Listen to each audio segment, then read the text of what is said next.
नमस्कार मित्रों, जय श्री कृष्णा।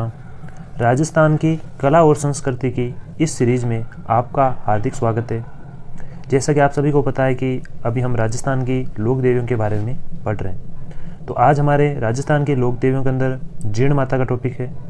जीर्ण माता, ब्राह्मणी माता, ऐसे 2-3 लोक देवियों के बारे में आज हम चर्चा करने वाले हैं। दोस्तों, जीर्ण माता की जब भी बात हम करते हैं तब हमारे दिमाग के अंदर एक ऐसी छवि बन जाती है कि मात्र ऐसी माता जिनके मंदिर के अंदर भंवरे रहते हैं या फिर मधुमक्खियों का मंदिर, तो वैसा जब भी नाम लेते हैं ये तब नाम आता है जीर्ण माता।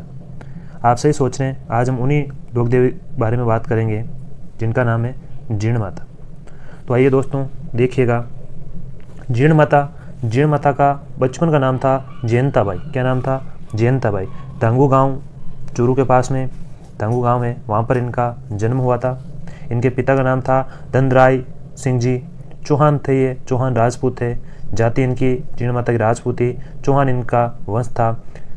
अब जीर्ण माता का जो पूजा स्थल है वह है रेवासा गांव सीकर के अंदर। कहाँ पर है? रेवासा गांव सीकर। रेवासा की पहाड़ियाँ या कहा जाता है जीर्ण की पहाड़ियाँ, हर्षनाथ की पहाड़ियाँ, वह उन्हीं पर इनका मंदिर बना हुआ है। बहुत बड़ा इनका मंदिर बना हुआ है। कहा जाता है यह तो साक्षात दुर्गा का अवतार थी। जीर्ण माता को दुर्गा का अवतार दोस्तों कहा जाता है।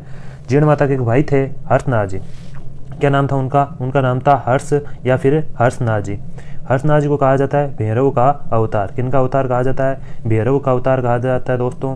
हर्षनाथ जी के मंदिर के अंदर, हर्षनाथ के मंदिर के अंदर खंडित शिवलिंग की पूजा होती है और इन्हीं के मंदिर के अंदर इनका जो मंदिर है वो बनवाया था गुवक प्रथम ने।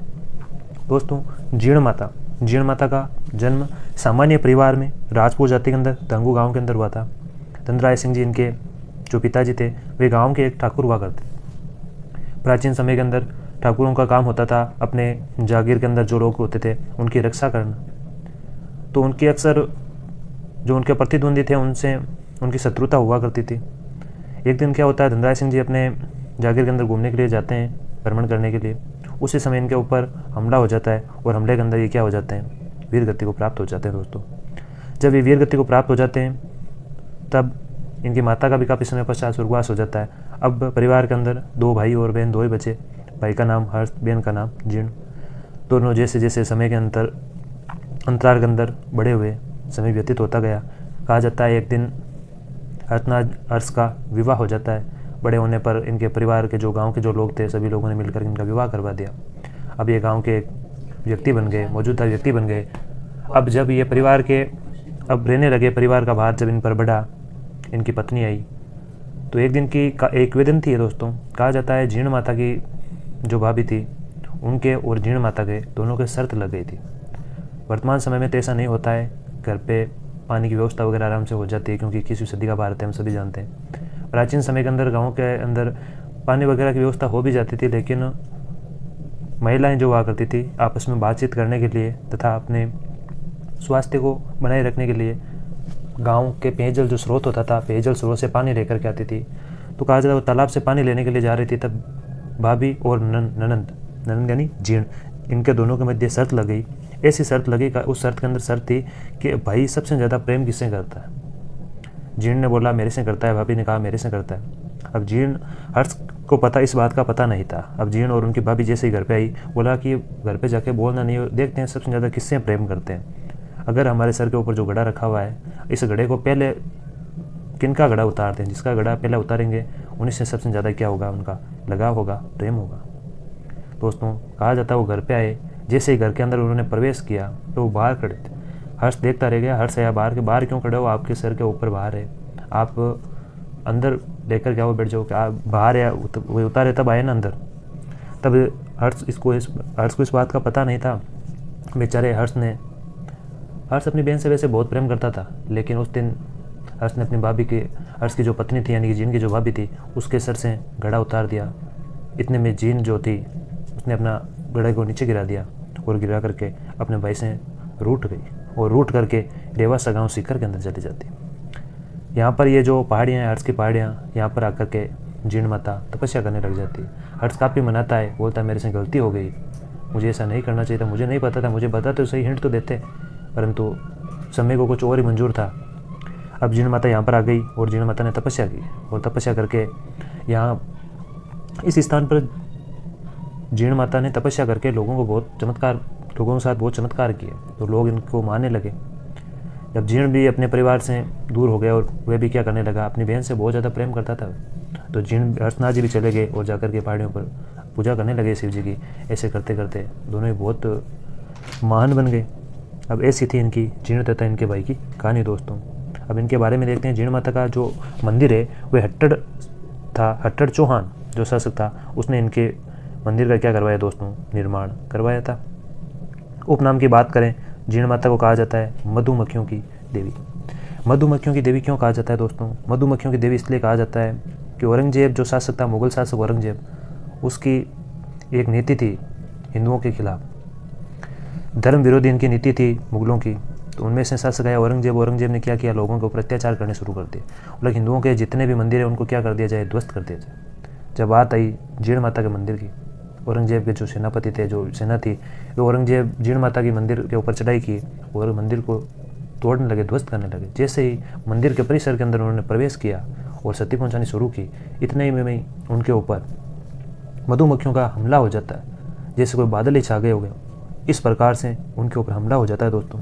जब उनके ऊपर हमला होता है तो वे लोग घबरा जाते हैं कि अभी तो कोई मधुमक्खियाँ थी नहीं, ऐसे कैसे मधुमक्खियाँ गई। वो जैसे तैसे जान बचा करके भाग जाते हैं। इस बात का पता चलता है औरंगजेब को, तो औरंगजेब स्वयं वहाँ आता है और देखता है, माता से क्षमा याचना करता है, माता मुझे माफ़ कर दो, आपका मंदिर में नहीं तोड़ूंगा।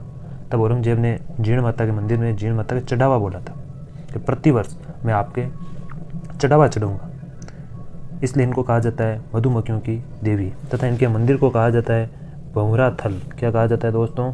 इनके मंदिर को कहा जाता है भंवरा थल। भंवरा थल किसके मंदिर को कहा जाता है? जीर्ण माता के मंदिर को कहा जाता है। जीर्ण माता का जो गीत है वे चिरजा कहलाता है। देवी की आराधना में गाया जाने वाला गीत क्या कहलाता है? चिरजा कहलाता है। राजस्थान की एकमात्र लोक देवी, राजस्थान की लोक देवियों में सबसे लंबा अगर किसी का गीत है तो वह है जीर्ण माता का। जबकि लोक देवताओं के हमने बारे में पढ़ा था, आप बताओ लोग ऐसे कौन से लोक देवता है जिनका लोकगीत सबसे बड़ा है? तो वो है दोस्तों रामदेव जी। जीर्ण माता का गीत सबसे बड़ा है। जीर्ण माता का चिरजा गीत कन फटे जोगियों द्वारा गाया जाता है। कन फटे जोगी, ऐसे जोगी जिनके कान फटे हुए हो, कान फटे हुए अर्थात उनके कानों में क्या किए हुए हो, छेद किए हो, ऐसे जोगी क्या करते हैं, जीर्ण माता के जो चिरजा गीत है उनका गायन करते हैं। इनका मेला लगता है नवरात्रों में, चैत्र तथा आश्विन मास के नवरात्रों में 2 वर्ष में 2 बार जीर्ण माता का मेला लगता है। राजस्थान की पहली लोक देवी जिसके ऊपर क्या बनी, मूवी बनी। 2003 के अंदर जीर्ण माता के ऊपर एक मूवी बनी थी, मूवी का नाम था जीर्ण।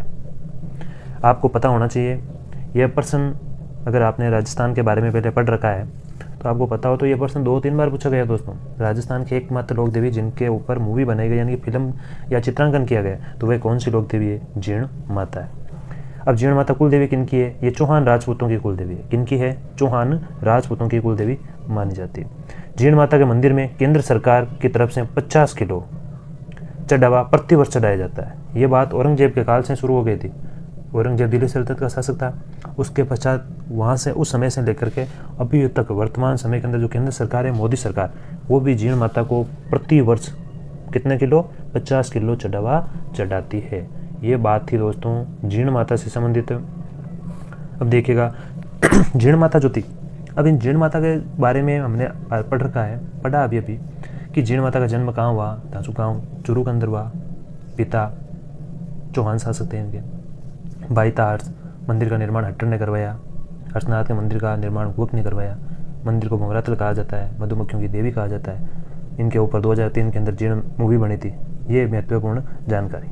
अब हम देखते हैं जगत अंबिका माता। जगत अंबिका माता इनका मंदिर है। इनका जो मंदिर है वे जगत गांव उदयपुर के अंदर बना हुआ है। कहाँ पर बना हुआ है? जगत गांव उदयपुर के अंदर बना हुआ है दोस्तों। इनका जो मंदिर है जगत गांव उदयपुर में बना हुआ है, इसको कहा जाता है शक्तिपीठ। क्या कहा जाता है? शक्तिपीठ। निर्माण, इनके मंदिर का निर्माण करवाया था अल्लट या आलू रावल। भूल वंशी शासक था अल्लट। उसने क्या करवाया?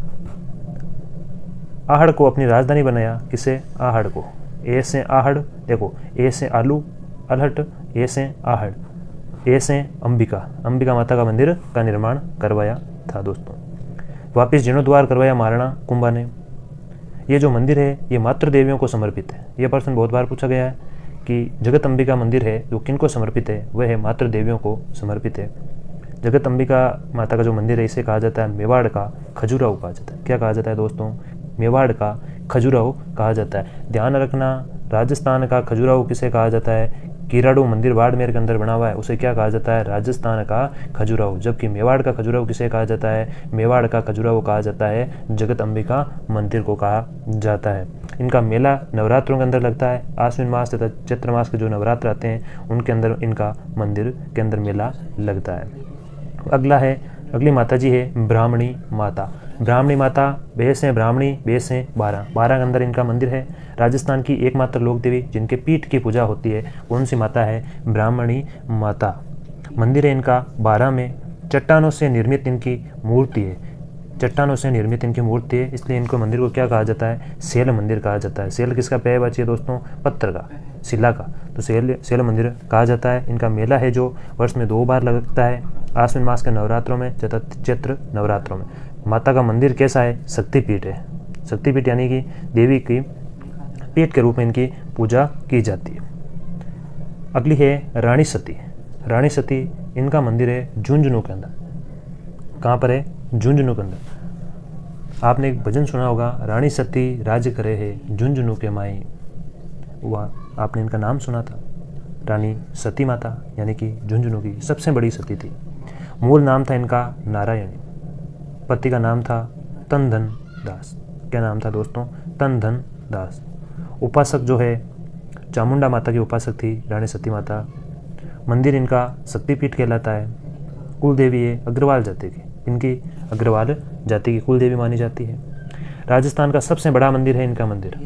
राजस्थान का सबसे बड़ा मंदिर किनका है? रानी सती माता का मंदिर है। झुंझुनू के अंदर ये मंदिर बना हुआ है। माता जी को स्थानीय भाषा के अंदर रानी सती को कहा जाता है दादी जी, या फिर क्या कहा जाता है? डोकरी भी कहते हैं। इनका मेला लगता है भाद्रपद अमावस्या को, जिसे क्या कहा जाता है? सती अमावस्या कहा जाता है। राजस्थान के अंदर सतियों का जो मेला होता है वह लगता है भाद्रपद अमावस्या को। सती की बात करें, राजस्थान की सती, एक सती तो आती है ऐसी महिला जो अपने पति के, ऐसी महिला जो अपने पति के साथ तथा या पति के किसी अन्य वस्तु के साथ में सती हो जाए, पति उनके साथ वो अपने आप को आग के हवाले कर दे, उनको क्या कहा जाता है? सती कहा जाता है। एक है आसती। आसती किसे कहा जाता है? आसती कहा जाता है घेवर माता को। किनको कहा जाता है? घेवर माता को। और एक है महासती। महासती किनको कहा जाता है? रानी उमादे को महासती कहा जाता है। 1987 ईस्वी के अंदर कुछ समय के लिए इनके रानी सती के मंदिर के इस मेले के ऊपर क्या कर दिया गया? रोक लगा दिया गया था।